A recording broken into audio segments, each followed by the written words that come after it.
Hi කොහොමද ඔයාලට අද මම අරගෙන ආවේ ඔයාලගේ කොණ්ඩේ ලස්සන කරගන්න ට්‍රීට්මන්ට් එකක් ගෙදරදීම කොහොමද කරන්න කියලා. ඔයාගේ කොණ්ඩෙත් කිසිම ෂයින් එකක්වත් නැති පීරන්නවත් බැරි කොණ්ඩයක්ද? මේ කෙරටින් ට්‍රීට්මන්ට් එකෙන් ඔයාගේ හෙයා එක ලස්සනට තියාගන්න පුළුවන් වෙයි. එහෙනම් අපි මුලින්ම බලමු මේකට අවශ්‍ය අමුද්‍රව්‍ය මොනවද කියලා. මේකට මං ගත්තේ රතු කැකුළු හාල්.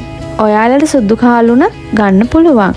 රතු සහල් වලින් හිසකෙස් ආරක්ෂා වීමට ස්වභාවික අමුද්‍රව්‍යයක් වන අතර යකඩ, සිංක්, විටමින් B6 සහ ප්‍රතිඔක්සිකාරක විශේෂයෙන් ඇන්තසියානින් වැනි පෝෂක පදාර්ථ අඩංගුයි. ඒවයින් හිසකෙස් ශක්තිමත් කිරීමට, වර්ධනය වැඩි කිරීමට සහ හිස් කබලේ සෞඛ්‍ය වැඩි දියුණු කිරීමට විශේෂයෙන් උපකාරී වෙනවා. ඊළඟට මී පැණි වල විටමින්, එන්සයිම, ප්‍රතිඔක්සිකාරක සහ ඛනිජ ලවණ වලින් පොහොසත් වන අතර එය අපේ හිසකෙස් ගැඹුරින් පෝෂණය කර අලුත් ඇඩියක් කරනවා.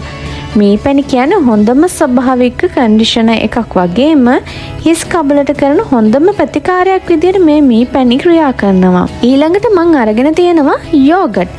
යෝගට් වල ප්‍රෝටීන්, ලැක්ටික් අම්ලය, ප්‍රොබයොටික්, විටමින් B, සිංක් අඩංගු වන අතර එය හිස් කබල සහ හිසකෙස් පෝෂණය කරනවා. මේ යෝගට් වල ස්වභාවික මේද හා ප්‍රෝටීන් අඩංගු නිසා ඩ්‍රයි හෙයා මොයිස්චර් ගතිය වැඩි කරන්න වැදගත් වෙනවා. ඒ වගේම විටමින් B, පැන්ටොතෙනික් අම්ලය නිසා කෙස් වලට පෝෂණය සපයනවා වගේම කැඩී යාම සහ හිසකෙස් වැටීම අඩු කරන්න මේ යෝගට් වැදගත් වෙනවා. තව මම මේකට අරන් තියෙනවා විටමින් E කරල් දෙකක්.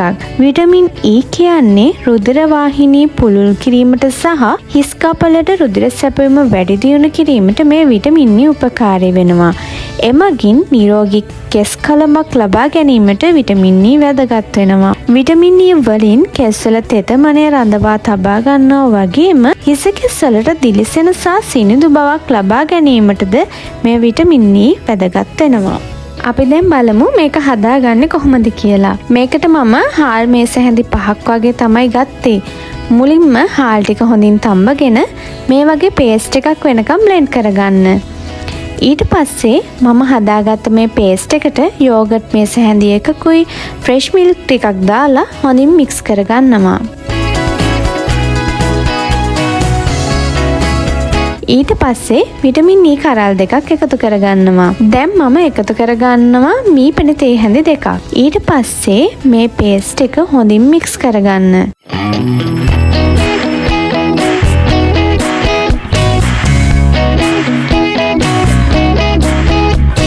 මේ තියෙන්නේ හදාගත්ත පේස්ට් එක. දැන් තියෙන්නේ මේක කොණ්ඩෙට හොඳින් ඇප්ලයි කරගන්න. දැන් අපි බලමු මේක කොහොමද කොණ්ඩෙට ඇප්ලයි කරගන්නේ කියලා. මේ විදිහට ඔයාගේ කොණ්ඩේ සෙක්ෂන් වලට වෙන් කරගෙන හිස් කබලේ හිස කෙස් වල හොඳින් ඇප්ලයි කරගන්න. ඔයාලට මේකට ඇප්ලයි බ්‍රෂ් එකක් ගන්නත් පුළුවන්. මම නම් මේක අතින් තමයි ඇප්ලයි කරගත්තේ. එතකොට හිස් කබලේ හොඳින් ගෑවෙන් ඇප්ලයි කරගන්න පුළුවන්.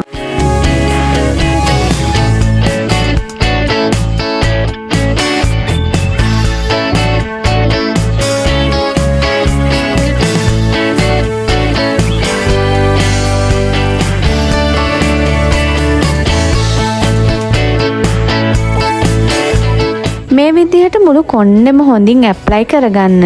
ඊට පස්සේ විනාඩි 20කින් මේක හොඳින් හොදන්න. මේ හෙයා මාස්ක් එකෙන් කොණ්ඩෙට හොඳ ෂයින් එකක් වගේම ස්ට්‍රේට් ගතියකුත් ඇවිල්ලා තියෙනවා. ඔයාලට බලා ගන්න පුළුවන්. මේ වගේ අලුත් වීඩියෝ එකකින් ආයෙ හමු වෙමු. මගේ channel එකත් subscribe කරන්න කියලා ඔයාලගේ ආදරෙන් ඉල්ලනවා.